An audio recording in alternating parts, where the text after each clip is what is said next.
There are a couple different ways you could look at the war right now. You could accept the White House's version. Donald Trump insists that Iran wants a deal and that the U.S. controls the Strait of Hormuz. His son-in-law, Jared Kushner, says that negotiations with Iran are robust. On the other hand, you could choose not to accept the White House's version, which they are offering no facts to back up their views. Reports overnight say a ship was hit on the Strait of Hormuz, damaging the engine room and causing a crew casualty.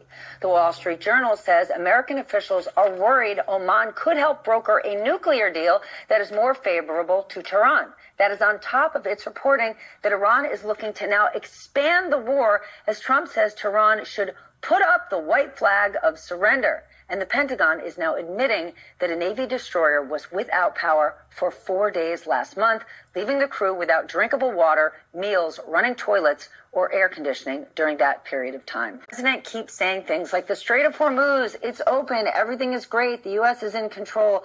And now we have another ship hit overnight and a crew member dies. It is not open. The Trump effort to reopen it has failed. And then the other strait here, this is how the war is widening, is in the Red Sea. There's fighting there. It's another Wall Street Journal story about traffic being slowed down there. 4 sailors were killed on a ship in the Red Sea last week.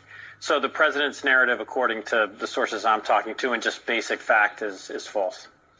Peter, right now Oman is negotiating with Iran over the strait. And in the midst of that, we talked about it yesterday, the president threatened to bomb the you-know-what out of Oman, a U.S. military ally for almost 50 years. I think the president is saying and doing just isn't rooted in fact.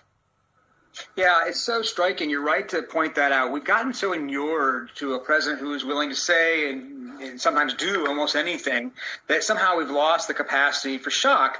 But in fact, to sit there and just sort of randomly, almost cavalierly threaten war against a country with which we have friendly relations is, in fact, a striking moment. And it tells us something that he wants to be belligerent with the countries that have been friendly to us.